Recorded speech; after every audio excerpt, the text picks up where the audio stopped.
weeks in a cardiac unit, and my daughter never once walked through those doors. Not once. I had a heart attack on a Tuesday morning in September, right there in my own driveway while I was carrying groceries in from the car. My neighbor 2 doors down, a retired schoolteacher named Bev, saw me go down and called 911. The paramedics told me later that if she'd waited even 5 more minutes, I probably wouldn't have made it. Bev saved my life. My daughter didn't even send flowers. I was 64 years old, recently widowed, and I spent 6 weeks in Mersey General with tubes in my arm and a view of the parking garage. The nurses knew my name better than most people I'd known for decades. There was one in particular, a young woman on the night shift who used to stop by just to check if I needed anything, even when it wasn't her turn.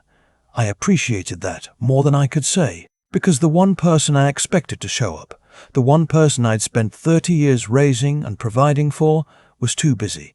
Too busy.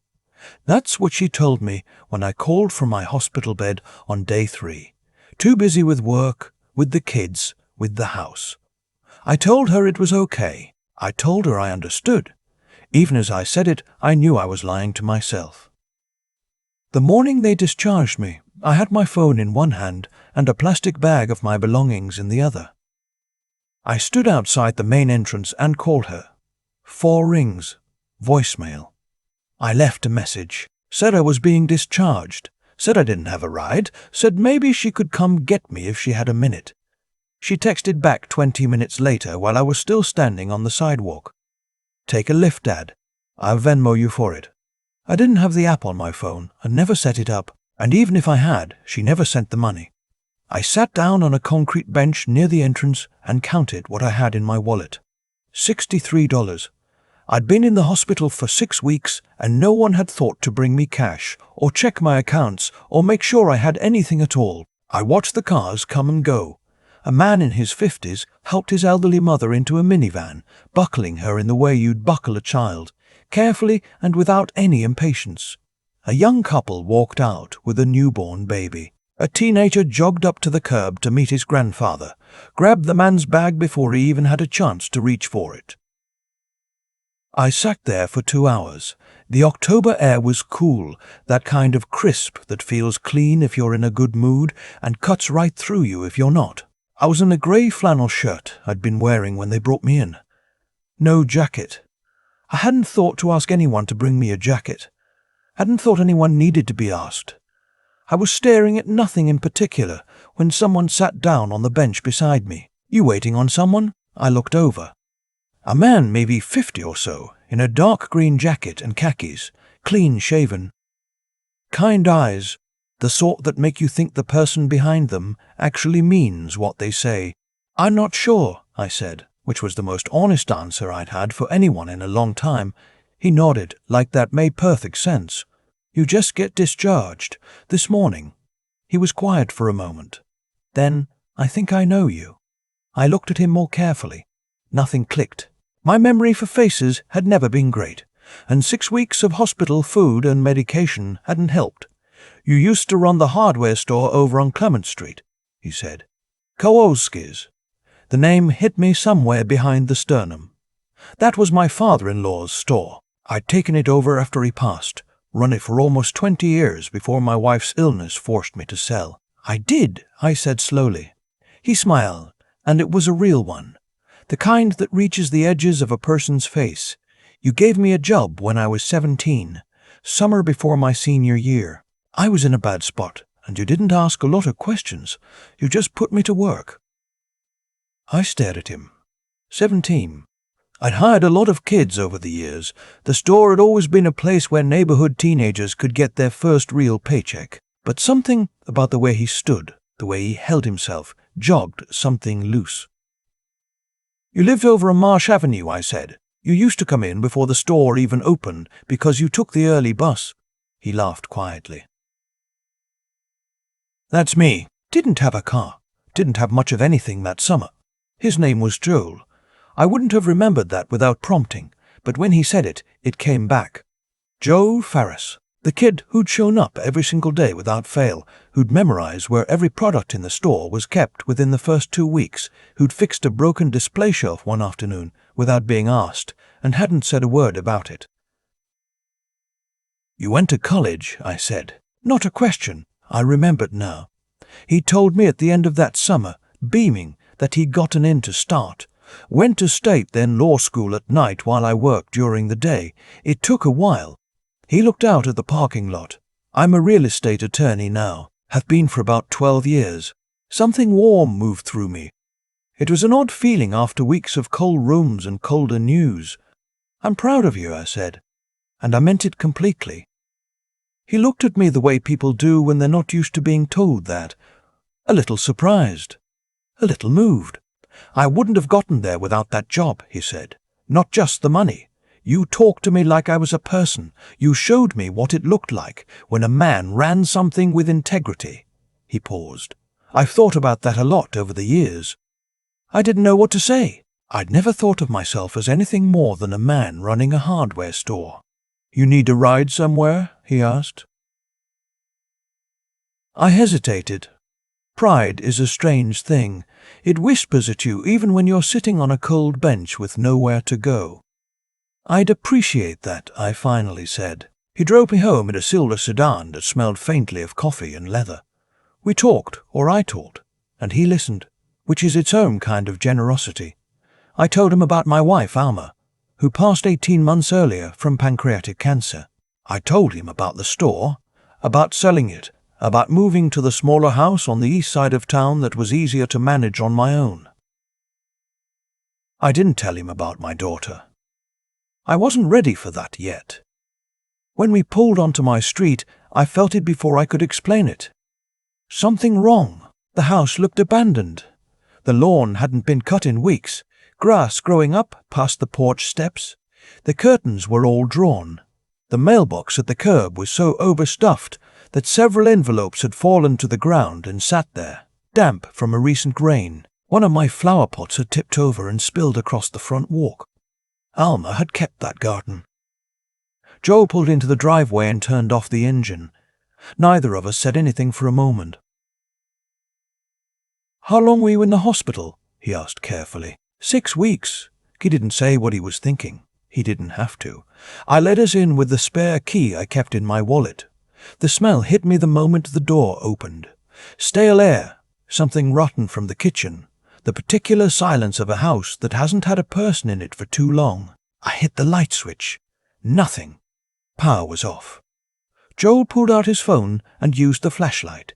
We moved through the living room, past Alma's reading chair, past the bookshelf she'd organized by color because she thought it was cheerful, past the framed photos on the wall, past everything that still looked exactly like her and nothing like the life I was supposed to be returning to.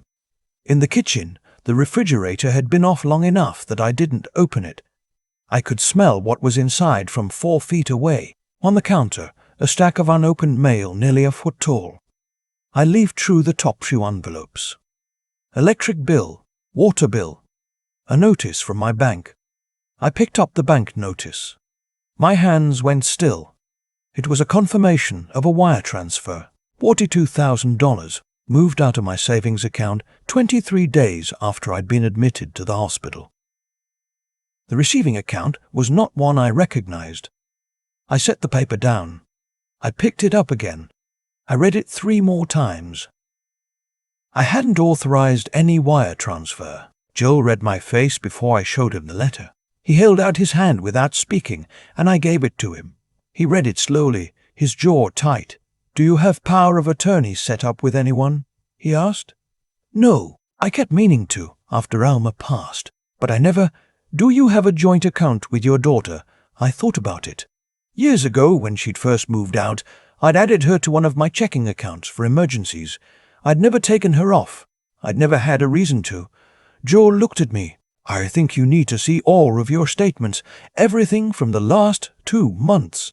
We spent the next hour going through paper records by flashlight, because that was all we had. Joel called the utility company from his cell phone and got the power restored, paid the reconnection fee with his own card before I could protest. While we waited for the lights to come on, I kept reading. Another transfer. 11,000. 3 weeks earlier, a cashier's check made out to a name I didn't recognize, drawn against my home equity line of credit. My signature was on the authorization form, but I'd been unconscious in an ICU when it was dated. My hands weren't shaking by then. They'd gone past shaking into something quieter and colder. "I didn't sign this," I said. "I know," said Joel. "She has a key to this house." "I know." I looked at him. He was already taking photographs of the documents with his phone. The next morning, Joel came back at 8 with coffee and a yellow legal pad. He'd made calls. He had the name of a forensic accountant who specialized in elder financial abuse, a woman he'd worked with on a case 2 years prior. He'd also pulled together what he could from public records overnight. He sat across from me at the kitchen table, the same table Alma and I had eaten breakfast at for 31 years, and he laid it out. My daughter had added herself to my home equity line before I went into the hospital, during a visit in late August when she'd helped me with what she called paperwork for the estate. I had signed things. I remembered vaguely. She'd told me it was to make sure the bills could be paid if anything happened to me. She'd said it was just a precaution. She'd sat across from me right in this kitchen with a cup of my coffee and told me it was nothing to worry about. I'd believed her. "The cashier's check," Joel said, turning a printout toward me, "was deposited into an account held jointly by your daughter and her husband." I'd never particularly liked him. That had always felt like a small and uncharitable thing to think, so I'd pushed it away for years. Now it settled somewhere permanent. "How much?" I asked. "Total?" Joel looked at his notes. "We found just over 60,000 so far, but I don't think we have the full picture yet." I sat with that for a moment. $60,000. The money I'd been saving since I sold the store, the money I'd planned to leave to my grandchildren, the money Alma and I had scraped together through decades of running a small business and living carefully. "There's something else," Joe said. He was watching me the way you watch someone when you're not sure how much they can take. "Your home. I ran a title check this morning." He set a single sheet in front of me. A second mortgage had been opened against the property 7 weeks ago, $200,000. The signature was mine, or a version of mine, on a document dated the week after my heart attack, when I was in the ICU on pain medication and couldn't have told you my own zip code. I didn't say anything. I got up from the table, walked to the window, and looked out at Alma's garden, the one that was now overgrown and half dead because no one had watered it. "She was here," I said finally, "while I was in that hospital. She was in this house." "Yes," said Joel quietly, "and she didn't come to see me once." He didn't answer. There was nothing to answer. I called my daughter that afternoon. Joel sat at the table and listened. She picked up on the second ring, which surprised me. Maybe she'd seen the power come back on through the smart thermostat app. Maybe she'd been waiting. "Dad," her voice was careful, "you're home." "I am." I was going to come by this week, Why is there a second mortgage on my house?" Silence. "I don't know what you're talking about." $62,000 is missing from my accounts. "There's a second mortgage I didn't authorize, and you haven't visited me in 6 weeks. Dad, you need to calm down. The doctor said stress is bad for your heart. You've just gotten out of the hospital. You're probably confused." "I'm not confused." Her tone shifted. Cooler, the way it used to when she was a teenager and I'd caught her in something. "You signed things, Dad. You agreed to let me help manage things while you were sick. That's all this is." Joel reached over and gently took the phone. He put it to his ear. "This is Joel Farris. I'm an attorney, and I'm representing your father. I'd like you to know that we have documentation of 2 unauthorized transactions totaling $62,000 and a fraudulent mortgage instrument signed during a period when your father was medically incapacitated. I'll be filing complaints with the state attorney's office and referring the mortgage fraud to the FBI within 48 hours. If you'd like to discuss any of this before that happens, you're welcome to have your attorney contact me." He gave her his number. She hung up without responding. He set the phone down and looked at me. "FBI," I said. Mortgage fraud that crosses state lines is a federal offense, he said simply. And it did, because the lender is headquartered in Ohio. My daughter called back 11 minutes later. She didn't speak to me. She asked for Joel's email address. What happened over the next 2 weeks was something I had no framework for. Joel moved fast and carefully, the way he did everything. He worked with the forensic accountant, a sharp woman named Dr. Madser Price, who had the manner of someone who'd seen every version of this particular crime and had stopped being surprised by any of it. She pulled statements, traced transfers, documented the timeline. She found an additional wire transfer I hadn't known about. $81,000 total. Her husband had gambling debts. That was the bottom of it. He'd been running up losses at a casino 2 hours from their house, had borrowed against credit cards, had made promises to the wrong people. My daughter had known for a year. She'd been trying to protect him, not me. I found that out from a text message thread that Joel's investigator obtained through the subpoena process. 2 months before my heart attack, she had written to her husband, "Dad has the equity in the house. If something happens to him, we'd be okay. We just need to get through this. Something happens to him." I read that message sitting in my kitchen at 9 o'clock at night, and I felt the particular loneliness of discovering that a person you loved had been calculating you for a long time. I thought about Alma. She had known something I hadn't. I was sure of it. In the last year of her life, when she was very sick and sometimes didn't have the energy to talk, she used to just hold my hand and look at me. And once, maybe 3 months before she passed, she'd said something I hadn't understood at the time. She'd said, "Don't let them make you small, Ray." I told her I didn't know what she meant. She'd squeezed my hand and said, "You will." I understood now. The week before the federal hearing, my son-in-law came to the house alone. I don't know if my daughter sent him or if he came on his own. He stood on my porch, looking like a man who'd been awake for several days, which he probably had. "I'm sorry," he said. I looked at him through the screen door. "I got into a bad situation, and I made worse choices, and I shouldn't have let her do any of it. I know that doesn't fix it." "No," I said. "It doesn't. Is there anything? I think you should go." He went. I stood there afterward with my hand on the doorframe, feeling something I couldn't name exactly. Not satisfaction, not relief, something older and quieter. The feeling of having finally stopped making excuses for people who didn't deserve them. The hearing was in a federal courtroom in the city, a room that smelled like old carpet and recycled air. My daughter sat at the defendant's table, in a charcoal suit she probably thought made her look serious. Her husband sat beside her. They had a defense attorney who looked expensive and talked fast. Joe sat beside me, unhurried. I'd agreed to give a statement. The prosecutor had given me the option to waive it, but I'd said no. I wanted to speak. When the time came, I stood up and looked at my daughter across the room. "I spent 40 years building something," I said. "A store. A marriage. A home. I didn't build it for myself. I built it because I thought it would be there for people after me. My wife believed in that. She was right about most things." I paused. The room was very quiet. "I'm not standing here because I'm angry. I passed angry about 3 weeks ago. I'm standing here because if I don't hold the people who hurt me accountable, then I'm teaching everyone in this room that it's acceptable, that it works, that you can steal from the people who love you and call it helping them, and nothing will happen." I looked at my daughter. She looked back at me. I don't know what I expected to see in her face. Whatever it was, I didn't see it.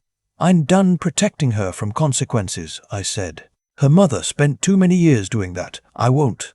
I sat down. Joel put his hand briefly on my shoulder. "The judge sentenced my daughter to 18 months in federal prison and ordered full restitution of all funds taken. Her husband received 24 months for his role in the fraud scheme. The second mortgage was voided. My home equity line was closed, and the fraudulent drawers were reversed by court order. It took most of a year to untangle everything. During that time, Joel came by the house most Sundays, sometimes with his wife, a quiet woman who laughed easily and made good cornbread, and sometimes with their 2 kids, a boy of 9 and a girl of about 12 who had her father's direct way of looking at you. The girl started calling me Mr. Mather, Ray after about the third visit, then just Mr. Ray without the Mr. Then, one afternoon when she wanted help with a school project about local businesses and I ended up telling her about the hardware store for 2 hours, she called me Grandpa Ray by accident and then looked mortified. I told her it was fine. It was more than fine. The following spring, I hired a landscaper to fix Alma's garden. I kept the roses because she'd loved them. I planted a few things I'd always wanted to grow myself. Tomatoes, peppers, a row of sunflowers along the back fence. Joel's kids helped me plant them one Saturday morning, small hands pushing seeds into the dirt while their father sat on the porch steps and drank coffee and talked to me about nothing important. I've thought a lot about what it means to be saved by a stranger. Joel wasn't a stranger exactly. He was someone I'd done a small thing for 30 years ago without thinking much about it. I'd given a lost kid a summer job and treated him like a person. That's all. It didn't feel heroic at the time. It didn't feel like anything particularly. But he came back. That's the part I come back to when I'm sitting in this kitchen in the evenings. The same kitchen where my daughter sat and told me not to worry. Where Alma used to make coffee every morning at 6. Where Joel now stops by more Sunday afternoons than not. He came back because some small kindness had made its way forward through 30 years and found him at the right moment. My daughter is in federal prison. I miss her, the way you miss a version of a person that turned out not to exist, which is its own particular grief, one I don't have words for yet. I pray for her. I don't expect us to have a relationship when she gets out, but I leave room for the possibility that she becomes someone different. Her mother would have called that hope. I call it choosing not to close every door forever, because I know how much it costs to live in a house with every door shut. I don't need her to understand why I did what I did. I know why. Alma told me, don't let them make you small. Holding the people who hurt you accountable isn't cruelty. It's the only kind of love that tells the truth. I'm 65 now. The garden is coming up. Joel's daughter wants to learn how the store used to work, how you ran inventory before everything went digital, how you ordered stock and handled returns and built the kind of place where people came back, not because they had to, but because they trusted you. I've been teaching her on Sundays. It turns out that's enough. A table, a garden, a kid who wants to learn something, and the kind of people who show up, not because they owe you, but because somewhere along the way you gave them a reason to. That's the whole of it.